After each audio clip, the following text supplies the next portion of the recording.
1,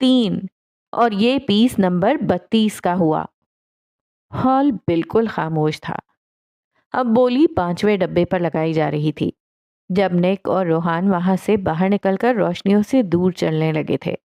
cigarette? چلتے چلتے نک نے روحان سے سگریٹ مانگا تھا۔ میرے پاس نہیں ہے۔ غریب انسان، تم کہہ سکتے ہو۔ انداز استہزائیہ تھا۔ کسی ایسی لڑکی جس کو تم نے ایک بار دیکھا تک نہیں، اس کے لیے اتنی مہنگی ہیئر پن خریدنے کے بعد تم مجھے غریب کہہ سکتے ہو؟ نک نے مسکراتی آنکھوں سے اس کی طرف دیکھا تھا۔ پاکستان چلے گا نا ساتھ؟ ہاں۔ تیز ہوا سے روحان اور نک کے بال فضا میں اڑتے تھے۔ چند گھنٹوں بعد پاکستان۔ مدھم روشنیوں کے گداز مرکب پر سیاہ رنگ جیٹ اپنے ہینگر میں رکا تھا۔ سیاہ سوٹ میں ملبوس 2 لوگ روحان اور نک جیٹ سے باہر نکلے تھے۔ سفید رنگ، سلکی بال اور ایک جیسا قد کاٹ۔ بس ان کو ایک دوسرے سے الگ کرنے والی 2 چیزیں، ایک ان کی آنکھیں اور دوسری ان کے منطقہ نقوش۔ زمین پر قدم رکھتے ان کا سامان سامنے کھڑی سفید رنگ رینج روور میں رکھ دیا گیا تھا۔ گاڑی کا دروازہ کھولتے وہ دونوں پچھلی سیٹوں پر بیٹھ گئے اور ڈرائیور نے گاڑی باہر کی طرف بڑھا دی تھی۔ ان کی گاڑی سڑک پر نیزے کی مانند ہوا کو چیر رہی تھی۔ شیشے سے منظر ایک پل کو ابھرتا اور دوسرے پل ماند ہو جاتا۔ نک کی نظر سڑک پر لگے اسپیڈ لمٹ سائن پر گئی اور اس کے بعد گاڑی کے میٹر پر۔ تم لوگوں کی طرف فائن نہیں ہوتا؟ ہوتا ہے۔ پھر ابھی کیوں نہیں ہو رہا؟ کس چیز کا؟ وہ فون پر کسی کو میسج لکھتے ہوئے بولا۔ اسپیڈ کا۔ ہم گاڑی تیز تو نہیں چلا رہے؟ نظریں اب بھی فون پر ہی تھیں۔ 70 کی لمٹ لکھی تھی اور تمہاری گاڑی 100 پار کر چکی ہے۔ روحان نے تمسخرانہ نظر اس پر ڈالی اور پھر بولا، اب ہر کوئی ہسپانویوں کی طرح گدھا تو نہیں ہوتا۔ نک نے گھور کر اسے دیکھا۔ اس میں ہسپانوی کہاں سے آ گئے؟ اب اس نے روحان کے ملک پر بات کی تھی تو پھر یہ تو لازم تھا کہ روحان ہسپانویوں پر کوئی بات تو ضرور کرے گا۔ دیکھو، پاکستان کے لوگ ریئلسٹک اور پریکٹیکل ہوتے ہیں۔ وہ 100% ایفیشنسی پر یقین نہیں رکھتے۔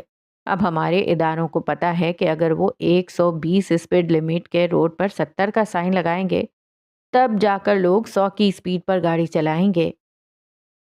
نک کی آنکھیں اس کی طرف سے دی گئی جسٹیفیکیشن پر پھیلی تھیں۔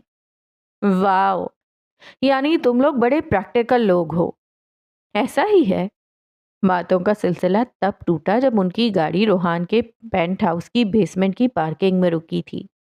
گاڑی سے باہر نکلتے وہ دونوں لفٹ کی طرف بڑھ گئے جبکہ ڈرائیور ان کا سامان لے کر ان کی تقلید میں چلنے لگا۔ دروازہ روحان کے فنگر پرنٹ سے کھلا اور وہ دونوں اندر چلے گئے۔ روحان کا پینٹ ہاؤس ڈارک تھیم پر بنا تھا، جس کے زیادہ تر کام میں براؤن، گرے اور بلیک کے فیملی کلرز استعمال ہوئے تھے، جبکہ فرنیچر میں وائٹ فیملی اور دوسرے رنگوں کا بھی کچھ استعمال ہوا تھا۔ لاؤنج جو کھڑکی کے پاس تھا اس میں ہلکے سرمئی اور کافی رنگ کے مرکب کے درمیان کسی رنگ کا کاؤچ تھا جو نامکمل سرمئی تھا، نہ مکمل بھورا۔ اس کے سامنے والنٹ ووڈ کا ٹیبل رکھا تھا جس کے اوپر ڈیکوریشن پیس رکھے تھے۔ کاؤچ سے کچھ فاصلے پر گول سیڑھیاں اوپر جاتی تھی جہاں کمرے تھے اور اوپن ٹیرس جس پر انفینٹی پول بنا ہوا تھا۔ سیڑھیاں چڑھ کر نک اوپر آیا۔ پول دیکھتے ساتھ اس میں کپڑوں سمیت چھلانگ مار دی۔ پول کا ٹیمپریچر تھرموسٹیٹ سے سیٹ کیا گیا تھا جو اتنی سردی میں بھی گرم تھا۔ تمہارا گھر اچھا ہے۔ آئی نو، سگریٹ سلگاتے ہوئے جواب دیا تھا۔ روحان چائے پینی ہے پاکستان والی۔ وہ چائے کے نام پر گرین ٹی پی پی کر اکتا چکا تھا اور اب اسے دودھ پتی چاہیے تھی۔ نشیڑی ہسپانوی، اسے دودھ پتی کہتے ہیں۔ اچھا جو بھی ہے بنوا دے۔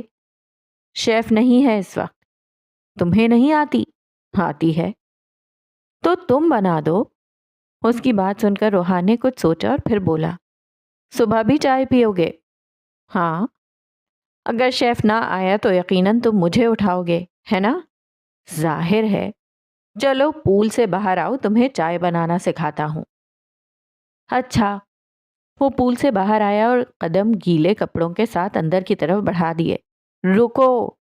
روحان نے اسے ہاتھ کی مدد سے روکا اور زور لگا کر اسے پیچھے دھکیلا۔ وہ دیکھو وہاں! سگریٹ کا دھواں ہوا میں خارج کرتے ہوئے اس نے ہاتھ کی مدد سے وہاں رکھے پول کلوزٹ کی طرف اشارہ کیا۔ اس میں میرے trousers, T shirts, shorts, tank top اور ٹالز سب رکھے ہوئے ہیں۔ اور میں چینج کہاں کروں گا؟ ادھر ہی کرو گے، وہاں باتھ روم بھی ہے۔ اچھا۔ روحان اسے وہاں چھوڑتے ہوئے نیچے اتر آیا۔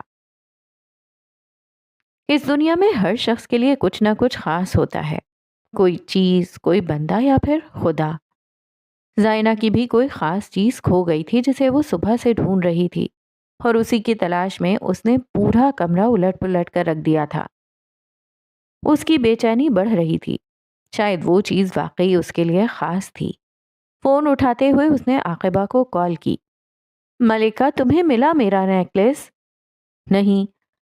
اب میں اسے کدھر ڈھونڈوں؟ نہ تمہاری طرف ہے نہ میری طرف۔ اب وہ اور کدھر ہو سکتا ہے؟ کہیں تم اسے مرسش تو نہیں بھول آئیں؟ پتہ نہیں، میں نے اسے وہاں اتارا تو نہیں تھا۔ عمار بھائی تو ناردرن ایریاز گیا ہوا ہے، اس کا تو فون بھی بند ہے، اور میرے پاس روحان اور مومن میں سے کسی کا نمبر بھی نہیں ہے۔ اچھا، میں دیکھتی ہوں۔ اس نے فون بند کر کے واپس سے بیڈ پر رکھا اور ادھر ہی سیدھے منہ لیٹ گئی۔ جب وہ بور ہونا شروع ہوئی تو انسٹاگرام کھول کر اسکرال کرنا شروع کر دیا۔ اچانک سے اس کی نظر نوٹیفیکیشن پر گئی اور ایک بار کو اس کو شوق لگا۔ اسے روحان کی فالو ریکویسٹ آئی ہوئی تھی، جسے کچھ سوچنے کے بعد اس نے ایکسیپٹ کر لیا۔ روحان کا اسٹیٹس آن لائن آ رہا تھا، جسے وہ کافی دیر گھورتی رہی اور مجبور ہو کر اسے ایک میسج ٹائپ کیا۔ ہیلو لکھ کر سینڈ کیا۔ اس کی توقع کے خلاف روحان کا رپلائی فوراً آیا تھا۔ ہائے زینی۔ وہ اب بھی آریز کا زائنہ کو زینی کہنا بھولا نہیں تھا۔ کیا آپ مجھے مومن کا نمبر دے سکتے تھے؟ دوسری طرف کافی دیر بعد رپلائی آیا، شاید میسج بہت سوچنے کے بعد کیا گیا تھا۔ کیوں، خیریت؟ جی وہ بس میرا نیکلس گم ہو گیا تھا، بس اس کا ہی پوچھنا تھا۔ وہ چابی والا؟ ہاں، وہ میرے پاس ہے۔ وہ مجھے مومن کے آفس میں گرا ہوا ملا تھا جب تم اور تمہاری دوست ڈیزائنز دینے آئی تھیں۔ میں مرسش آؤں کیا اب؟ دوسری جانب سے رپلائی کرنے میں وقت لیا گیا تھا۔ روحان نے اسے اپنا نمبر بھیجا تھا۔ مجھے واٹس ایپ پر میسج کرو، میں تمہیں اپنے آفس کی لوکیشن سینڈ کرتا ہوں۔ اپنی دوست کے ساتھ ادھر آ جاؤ، میں دے دوں گا۔ میں تمہارے گھر آ کر دے دیتا، پر یہ درست نہیں لگتا۔ اچھا۔ زائنہ نے روحان کو واٹس ایپ پر میسج کیا، جس کا رپلائی فوراً آ گیا تھا۔ اس نے زائنہ کو رومن کی لوکیشن بھیجی تھی۔ زائنہ نے عاقبہ کو فوراً کال ملائی تھی۔ ملکہ، میرے گھر پہنچو ابھی کے ابھی۔ کیا ہوا؟ تم بس پہنچو۔ اس نے فون بند کر دیا تھا۔